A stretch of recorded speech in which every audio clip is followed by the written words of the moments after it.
Well, first off, wanted to thank everybody, for joining, particularly those who are calling in at, making time for this, across the globe or from, cruise ships. It's great to have the participation. We're very excited to spend the next bit of time talking about, what we perceive, and I think many others, as a truly transformational, issue, which various people have been described on the scale of, the invention of electricity. So really a massive, massive change to not only, the business environment, but, also society in general. And it's an opportune time to be, I think, having this conversation. In our experience, we're at a moment where many organizations, increasingly are recognizing the potential of AI to have a significant, impact on their business. And yet they are running into a number of challenges getting on a pathway to realize that potential, given the size and scale of the impact. So, we've got a limited amount of time on a big topic today. What we're going to try to do is focus in on three of the biggest challenges that we're seeing leadership teams, struggle with, and also some perspectives and solutions for addressing those challenges. The perspectives that we bring are informed both by, the work that Shari, Freddy, and myself have done on AI with large organizations, as well as our overall focus as a company. All three of us are from an organization called Innosight, which was founded by Clay Christensen, and really chartered to help organizations navigate, disruptive change. And while we've worked with leadership teams across industries on a wide range of disruptive challenges, we're hoping to bring some of the patterns that we've seen over the last 20 years and some of the success factors as well that we think can be applied to this current challenge and opportunity associated with AI. So with that, I'll hand it to my colleague. Actually, a couple ground rules before we, dive in. So we are going to, record this. I think all the participants have been, muted. So definitely use the, chat function to put in questions. We'll take questions as we go, as well as leaving some time at the end to, address any questions that you all have. Our hope is to make this as interactive as possible. To that end, we have a couple polls that we'll do throughout just to get some engagement. And the last thing I'll mention is we'll make all the slides available and some other materials that support this conversation at the end. Okay. Well, Shari, I'll hand it to you to set up the conversation and some of the issues that we'll dive into. Yeah, great. Let's get stuck in. So before we go into the content, we just kind of wanted to frame a little bit what's happening. And change isn't defined by what's going on in the AI labs, but rather by how organizations across the economy and society are using AI to power real world innovations. And the headlines, some of which you can see on the page here, point to really quite profound transformation, no matter where you look. And I'll just pick on a couple of these, and I'll start in the bottom left. So John Deere is an agriculture company. Some of you may know about it.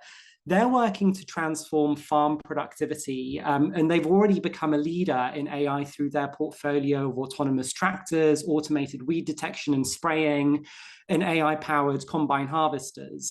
In hospitality, towards the middle at the top of the screen here, it's a bit of a small picture, but that's one of Planet Hollywood's Tipsy robots in Las Vegas, which can mix up to 120 cocktails per hour, so much more than a human bartender can.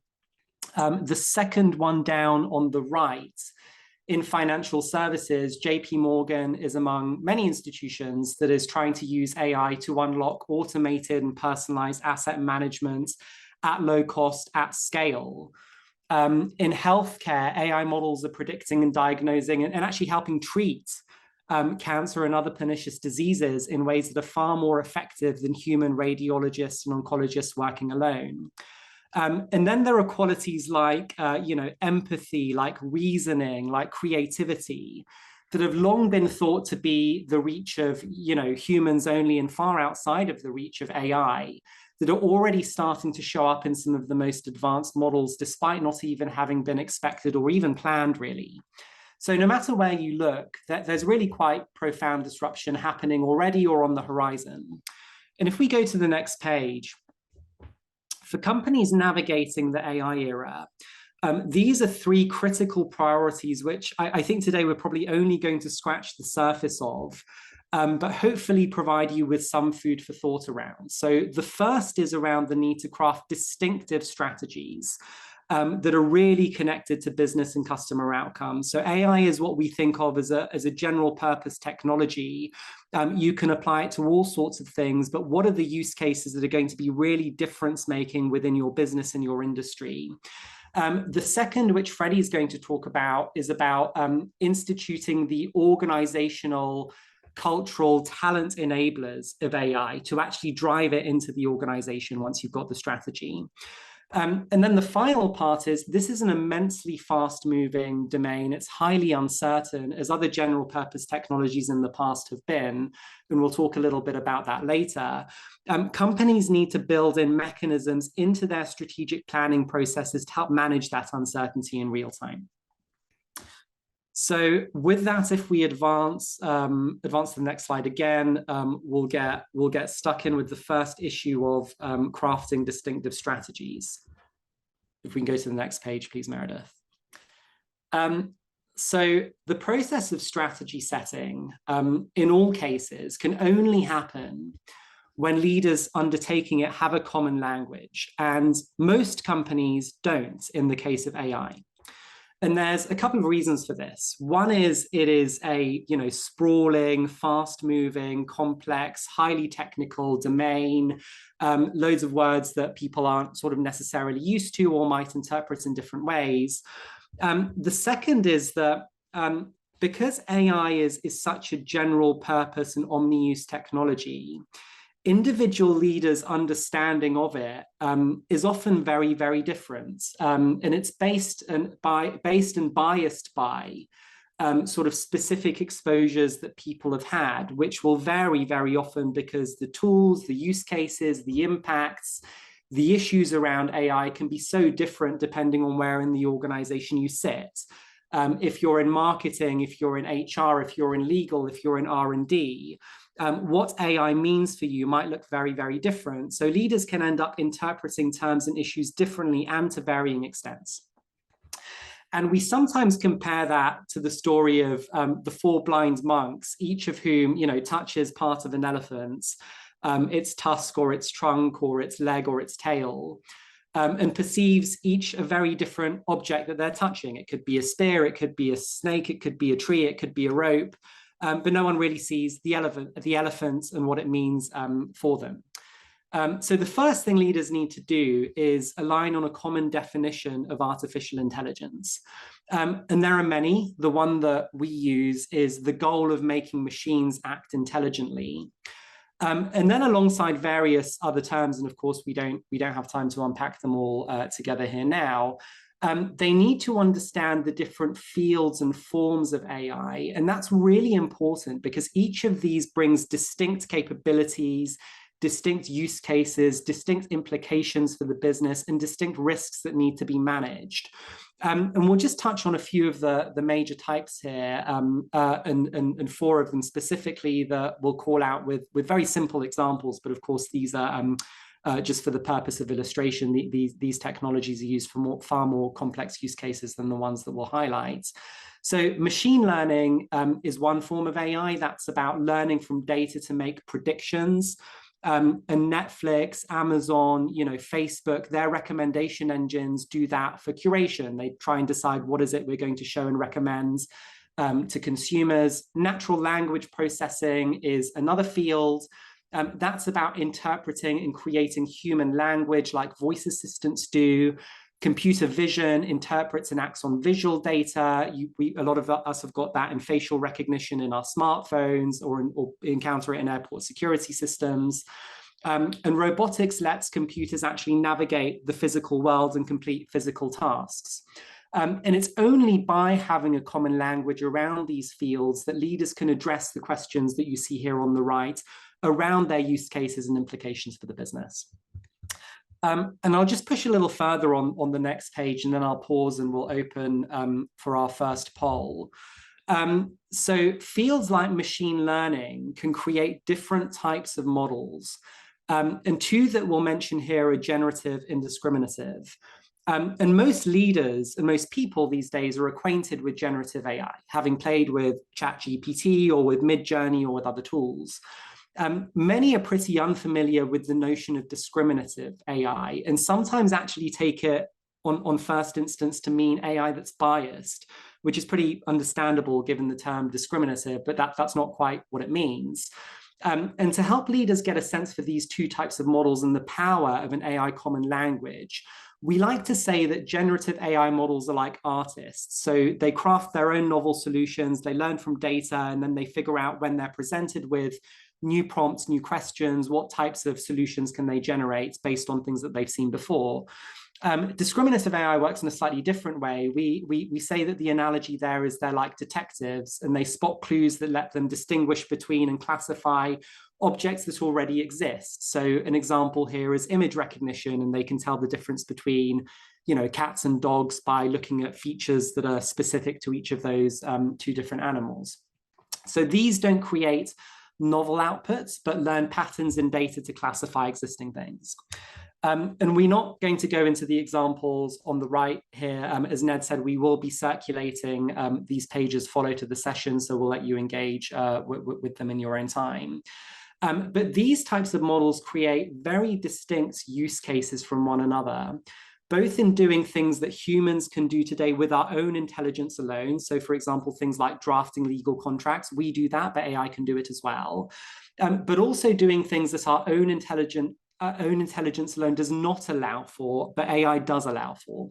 So the example that we shared in the headlines at the start, where cancer detection is being done, sort of years in advance of what human radiologists can do and see, just with human eyes alone, AI is capable of doing that. And those are discriminative AI models, not generative ones, that are being used for those sorts of use cases. So with that, we will go to the next page and our first poll. We would love to hear from you all. Do you think your organization and your leadership teams have a common language that enables effective strategic conversations around AI? The poll window should now be coming up on your screen. So we'll just give a minute or so for people to respond to that.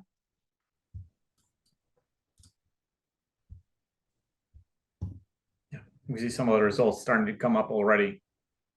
There's quite a distribution, but very few strongly agrees.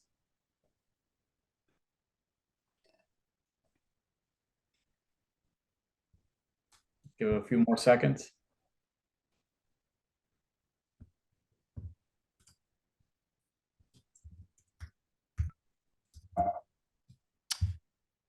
Okay, so the results are in. It looks like about 30% of folks think their organizations do have a common language. That's excellent. Really glad to hear. Feels to us like you're probably ahead of the curve. 30% or so are neutral on that question. And then I think the biggest tranche, a little over 40%, are in the disagree camp. You're certainly not alone. Most organizations that we speak to, that we encounter, and leadership teams do not yet have a common language. Even many of those that do, when you start to put issues on the table, you realize that there's slightly different interpretations of different things, different issues and risks around AI priorities, etc. So certainly you're not alone there. All right, if we go to the next page, we're gonna continue the conversation around strategy. And at the very highest level, we think about two sort of types of AI strategic initiatives. And the first of these is operational AI transformation. That involves using AI to power processes internal to the company. Sometimes those are sort of, common processes. Other times they're those that really affect and touch the drivers of competitive advantage within the industry. And then the second one on the right, that's about using AI to create, really distinct AI-powered products, customer experiences that customers buy and themselves interact with to solve their problems, or in Innosight language, jobs to be done. And I'm just going to elaborate a little bit on each of these on the following pages.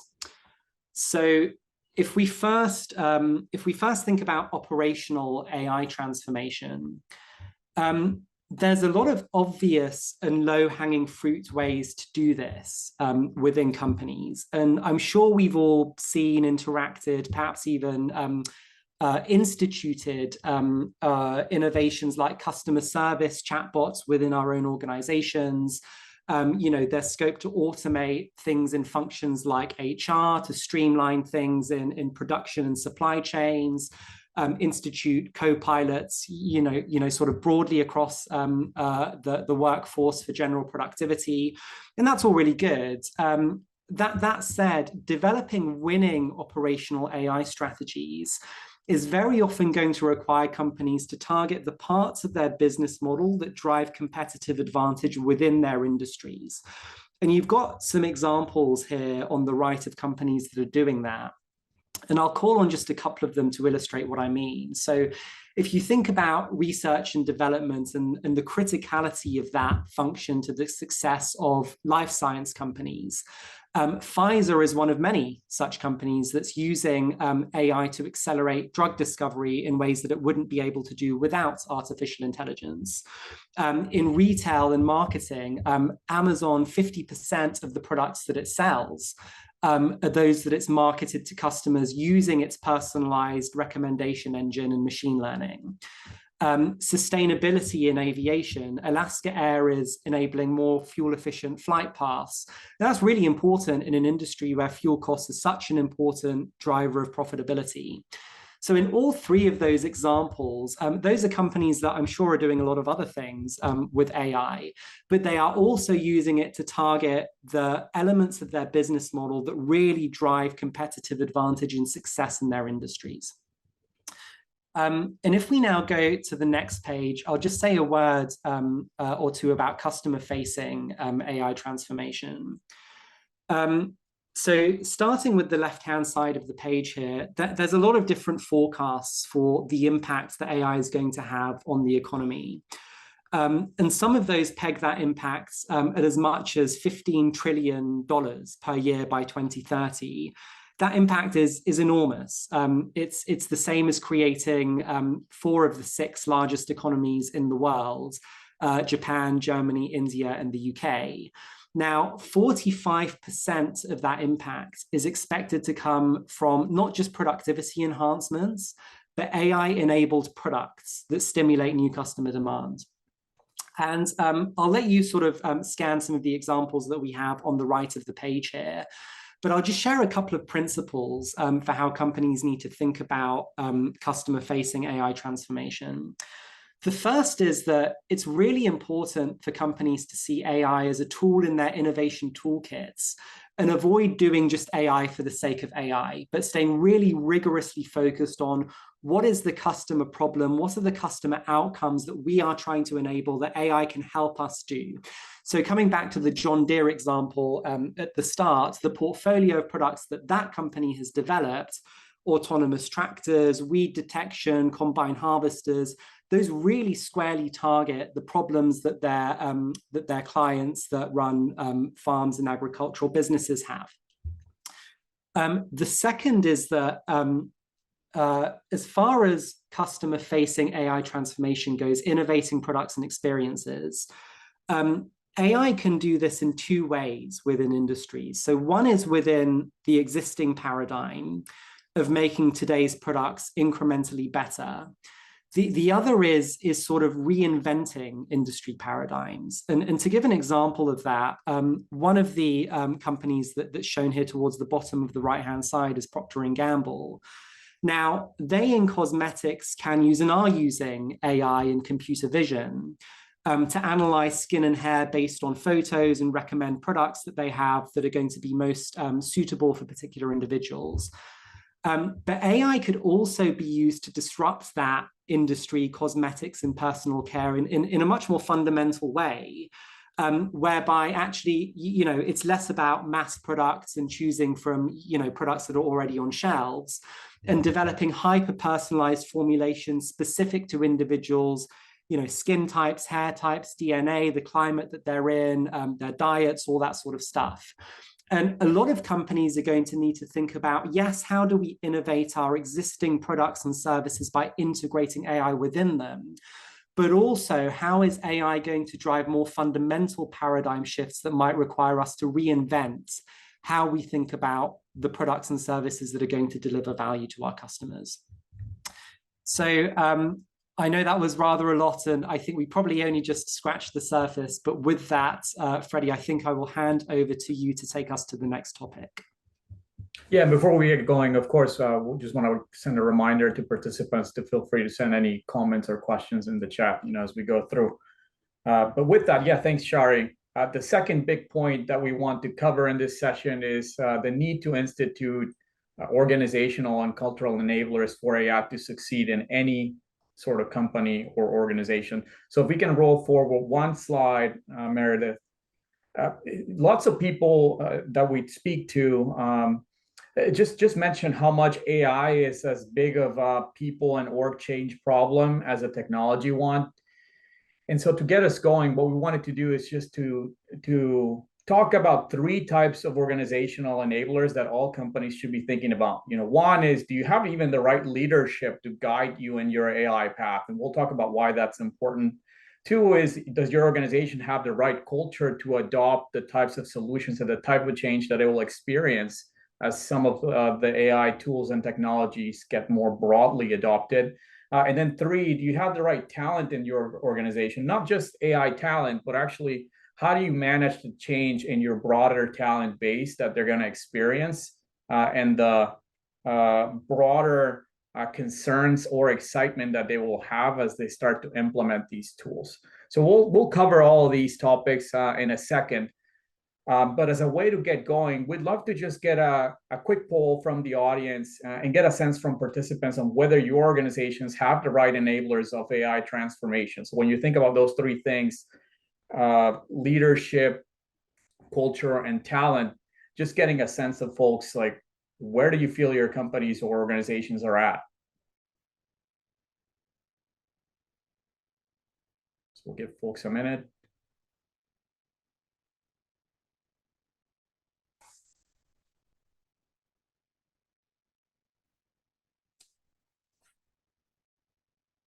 Feels like we have the majority of folks already with a response. And it seems like there's, compared to the first poll, which was about leadership alignment, which had a little bit more of a normal distribution, this one has a slight skew towards disagreement, right? And that's something that we see in a lot of organizations that we're talking to, and something that we'll cover as we walk through the next few slides in a second. So why don't we leave the poll at that? And of course, welcome comments and thoughts in the chat as we move forward. But if we can roll forward one slide and start talking about enablers, a key one and a common starting point is leadership. And so as we see on the left-hand side, companies are excited about AI, but most are far from ready. So surveys on AI readiness that are all over the internet show this. Like AI is going to be a driver of advantage. But you also see a lot of companies are yet to appoint a leader. Some organizations are moving very quickly with some archetypes. So for example, you see Coca-Cola appointing a head of generative AI, which is a specific type of AI, right? Not necessarily a global head of AI. While Walmart is actually making it part of the CTO's office responsibility and mandate. And while organizations like the government are actually appointing their first chief digital and AI officer. So there's archetypes that are starting to emerge of what your leadership team should look like as you navigate AI and change. But the point is not to help. The point is not to appoint a leader for the sake of having one. The point is to help the organization make the difficult choices and drive the appropriate change management that is going to be required for success with AI. And so we can roll forward one page. We have an example of what that even looks like. So for example, take Microsoft and its CTO, Kevin Scott, who joined them in 2017, and who has been instrumental in how Microsoft has responded to AI. Granted, Microsoft has a very well-resourced office of the CTO and has full autonomy over Microsoft's research division and AI program. But one of the things that Kevin is notoriously famous for is how he led Microsoft to multi-billion-dollar investments and partnerships with OpenAI, countering like the insular culture that used to favor in-house ideas versus going to the outside. Other tough choices that a leader in any organization that is driving AI is going to have to wrestle with is just how do you manage computing capacity, for example. And that's one of the things that Kevin helped institute in Microsoft by creating these capacity councils, quote unquote, just to allocate scarce resources in terms of computational capacity to most commercially promising initiatives. And so one of the things and one of the hardest tasks that a leader in any organization is going to have as you navigate AI is to rein in the sprawling set of projects and pet projects sometimes that can be disconnected from strategy and business outcomes. And so that is one big enabler that we see. And as we talk with organizations, the notion of having a leader who is actually doing the work and connecting AI activities to business outcomes. The second enabler, if we can roll forward one page, is culture. So as we have conversations with organizations about AI, and we're sure that this is consistent with your experience as you have conversations inside your company, if you're having them, is that there's no shortage of reasons not to engage in AI. So if some things that I'm sure everybody's hearing is AI cannot do this yet, or it can do that. And because of that, let's actually monitor it until it's ready for an industry. So for example, we do a lot of work with industrial companies, and a tale that we often hear is AI is great for consumer applications for scenarios in which you have high risk stakes. It's just not ready. And we're not quite sure where it's going. So it's a little early for us to act. But just because something cannot be done today, it doesn't mean that there isn't somebody working on that your competitors aren't working on it, and that there aren't other players in the ecosystem that are trying to actually make things work. And we see that as a big cultural problem, and with a lot of organizations that are wrestling with AI. The AI can't do this right now. And to us, that's just a reflection of entrenched behaviors and beliefs that are preventing leaders and talent from just making the right strategic choices about artificial intelligence. This to us reflects an opportunity to strengthen any organization's innovation culture to increase its openness to AI. So if you roll forward one page, Meredith, we like to think that there are 5 behaviors that actually can accelerate your AI transformation. And by the way, these are behaviors that in general are going to accelerate your innovation culture. But when applied to AI, they take a specific flavor that is important to talk about. So what we have on this page are those behaviors that we would call our 1, curiosity, 2, customer obsession, 3, collaboration, 4, adeptness in ambiguity, and 5, empowerment. So for example, curiosity is going to be critical to avoid shutting down ideas too soon about AI, for what we talked about in the prior page. And customer obsession is going to help make sure AI is just not created for the sake of AI, but it's actually connected to solving a problem for a customer, and that it's connected to business outcomes. But one of the behaviors, and perhaps the one that is going to rule them all, that we've been thinking about a lot, is just adeptness in ambiguity. We'll cover this a little bit separately towards the end of the session, but this is, in our view, the one skill that will help folks adapt to the AI area, and the one skill that's going to be really critical to institute in company cultures moving forward. Nobody has a crystal ball on how AI is going to evolve and how it's going to change organizations moving forward. And history is plagued with lessons of either overestimating technologies or underestimating them. So a key part of a key cultural attribute that organizations need to continue to try to instill in them is just helping their teams manage and wrestle and adapt quickly to any ambiguity in the future environment. Now, one thing that we'll for sure admit as we talk about AI is just naming the behaviors that you need as the easy part. The hard part is actually how you instill these behaviors if your organization doesn't behave in these ways, or if there are relative weak points compared to their strengths. So this is where understanding where the issue stems from a lack of system enablers, for example, to actually hear from customers on AI, or whether some of the blockers to these 5 AI behaviors that can accelerate transformation are rooted in just specific cultural norms or historical biases that exist in all organizations. So so those are a few ideas about culture, and then I'll just hit talent really quickly as well. So the final org enabler that we think about a lot is talent, and by that we don't mean finding AI talent, though that's a very challenging task as well.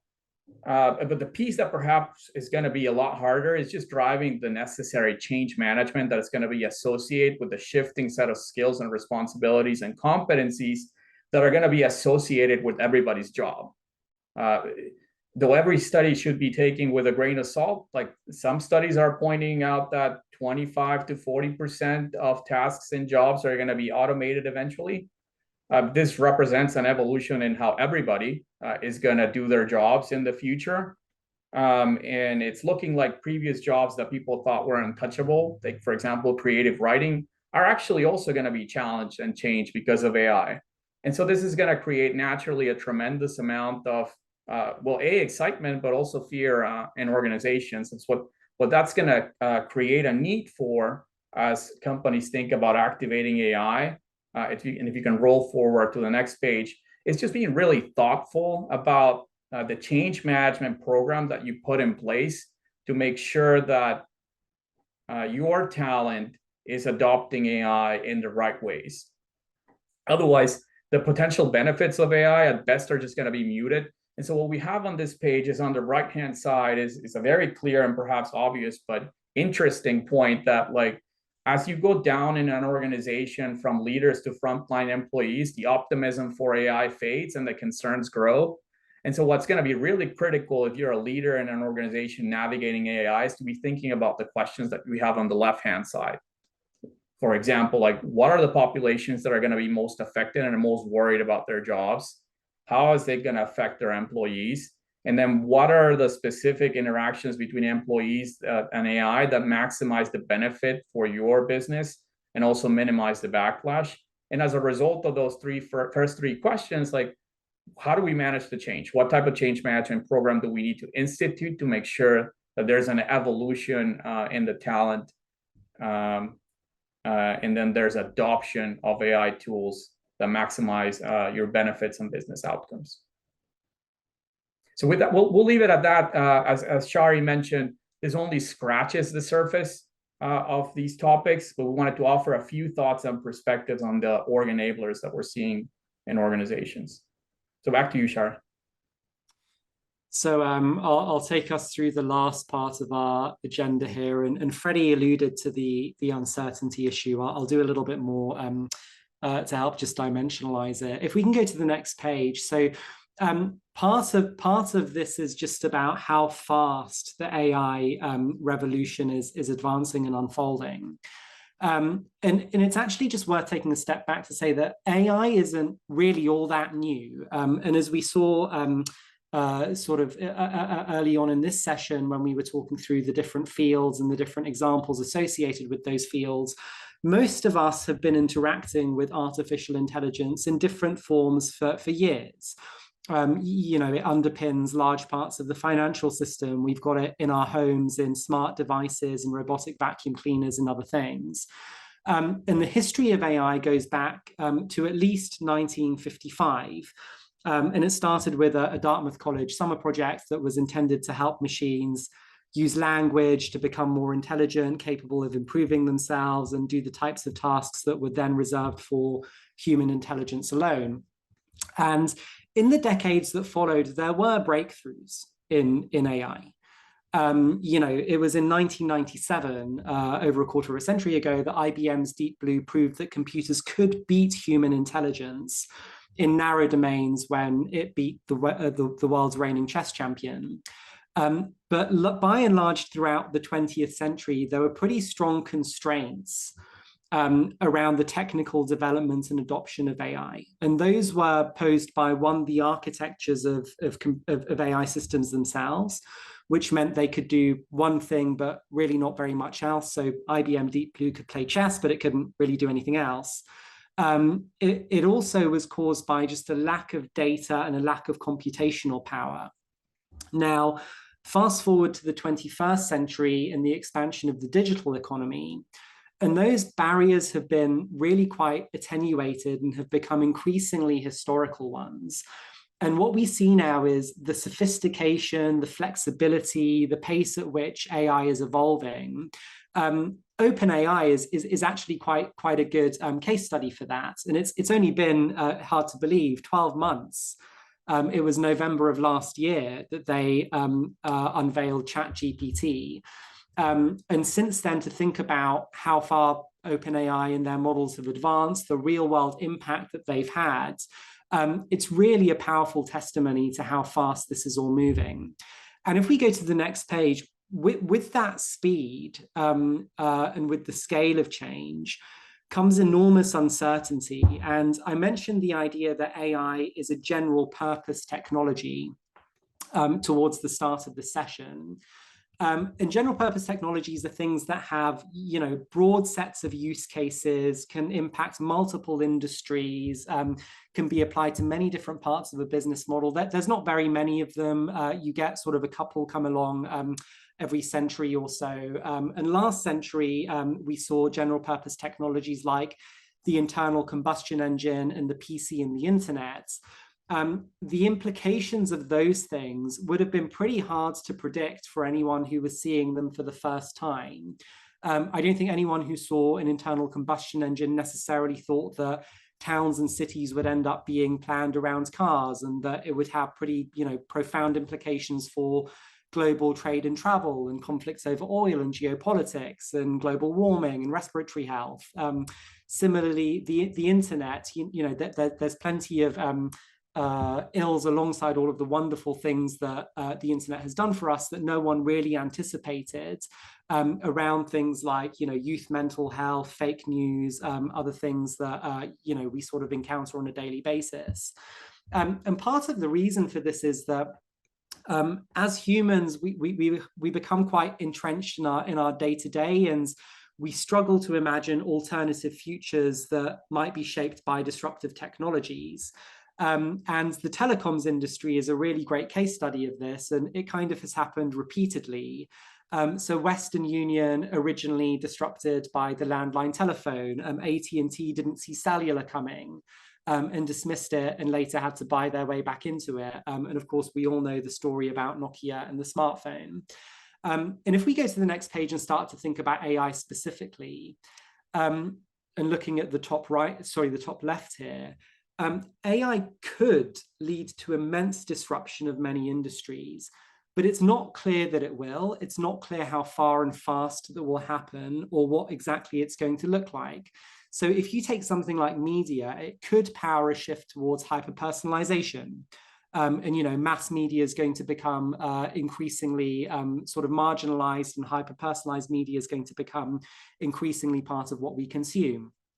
In healthcare, it could shift things from our current systems, which are all about really treating diseases, and it could shift things towards intercepting diseases and maintaining healthfulness. But these outcomes and also the timing of them, they depend on very major uncertainties about things like the performance of AI and the sophistication of the technology itself, acceptance by customers, by regulators, by others in the ecosystem. And the automotive example that you see on the left here is a good example of that. Because driverless car technology today is very, very advanced, but actually it's not particularly well trusted by consumers, by regulators. So how far and quickly is that going to happen is a major uncertainty for that industry. And what we would say is that companies need to figure out how to manage uncertainty. And we've on the right-hand side of the page here, put forward tactics, which unfortunately we can't unpack in great detail, but we'll in just a moment share where you can read a little bit more about these things. So one is that companies need to first understand what are the drivers of uncertainty, AI-related uncertainty within their industries, and just frame them and understand that within automotive, for example, it's going to be about how quickly is the technology going to become perfected, how quickly a regulator is going to embrace it. The second is they need to develop just a small handful of competing scenarios based on those uncertainties and manage them over time. And do so in the third way, in a way that is emergent with regards to strategy. So it's not about, you know, managing an existing known predictable core business, but making sure that you're pivoting your strategy based on learnings internally, based on things that happen in the external environment. And finally, really making innovation and learning a discipline. So getting, you know, sort of hands-on with artificial intelligence, looking at what's happening in industries, of course your own, but outside as well, to the idea that the future is already here, but it's just not very evenly distributed. The bottom chart here is just teeing up the idea that acting early is much less risky and less costly than acting late. And companies in general, we would encourage them to try and act as much as possible ahead of the curve and not behind it. If you act ahead of the curve, you might, you know, face risks like some capital inefficiency, some other types of stakeholder alignment issues. If you act late, you might find yourself in a situation where competitors have AI business models that are actually quite hard to replicate and keep up with once they've had some advantage and they've been able to get out ahead. So that's just a few thoughts on the issue of managing uncertainty. We're coming up on our 45 minutes here, so we'll go to the next page. And I will thank everyone here for having joined and for having spent 45 minutes of your mornings, afternoons, evenings in the office or on cruise ships here together with us. We would love to point you towards our ebook on artificial intelligence. I think Meredith will post a link to that just here in the chat. This is of course completely free, but it is a document that we hope will bring to life and help sort of, you know, navigate some of the issues that we have touched on together in the time that we've had here today. So with that, I'm not seeing any questions in the chat. So we will say a very big thank you to everyone for having joined. Oh, one has just come in. I'll just scan that and invite Ned and Freddy for you to do the same as well.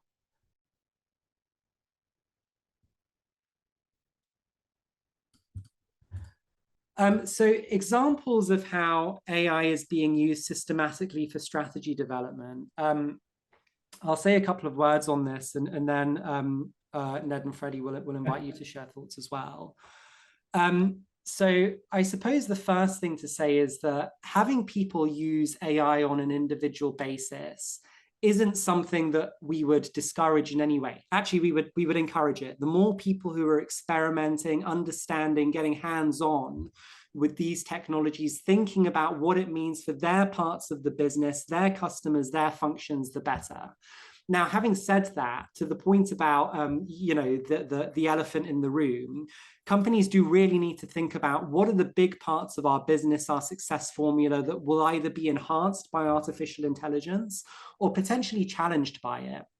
And some of the examples of customer-facing transformation and operational transformation that we teed up, and I'm sorry we didn't have time to go deep into them in this presentation, but please do read the ebook where they are included, are of companies that are doing this more systematically. So John Deere, what is their product portfolio? It's all about helping farms and agricultural businesses be more productive. And they have a portfolio of AI-powered products that's really geared towards helping their clients do that. In financial services, what is it we try to do for our clients? We help them manage their wealth. And JP Morgan is doing that with Index GPT, which is a model it's using to pick stocks. So loads of examples of companies doing it in ways that are somewhat systematic. I will say that most of those that we speak to and that we start advising at least, they do have somewhat sprawling portfolios, and the need to prioritize use cases based on things like business impact, based on risk, based on feasibility, based on just where you are at with your digital and AI maturity is something that's really important and something that we would encourage companies to do. Ned and Freddie, I don't know if you've got anything to add to that, or if you've had a chance to look at some of the other questions while I've been speaking. Yeah, the only add I'd have is just to the second question that Nathan asked around generative with this versus discriminative. Both of those play an important role in any strategy development process. I think the general orientation that we see companies having with generative AI is it's a give me help tool versus do the work for me. And you can apply any generative AI tool as part of your strategy process to augment and get you started on things like trends, choices, opportunity areas, and so on. But it is eventually and ultimately, at least as of now, going to take human involvement and the human ingenuity to really make those choices crisp for any organization. So I think how we're seeing it is a bit of an accelerant and not necessarily a substitute or replacement, as of now. And then, of course, you can use discriminative AI for any type of modeling effort, whether it's market sizing, whether it's customer behavior, customer segmentation, and so on and so forth. I see another question on timelines on real industrial grade impact of AI.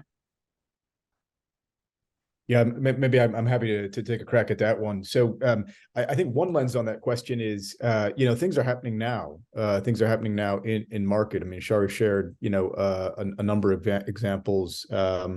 We've seen a number of industrial organizations, deploying AI at scale to, help with, technical service, for example, with their, customers. So I think a lot of companies are finding applications where the technology is good enough, the security issues can be managed, the results can be, sufficiently controlled for the use case, and they're deploying it, in an industrial scaled way.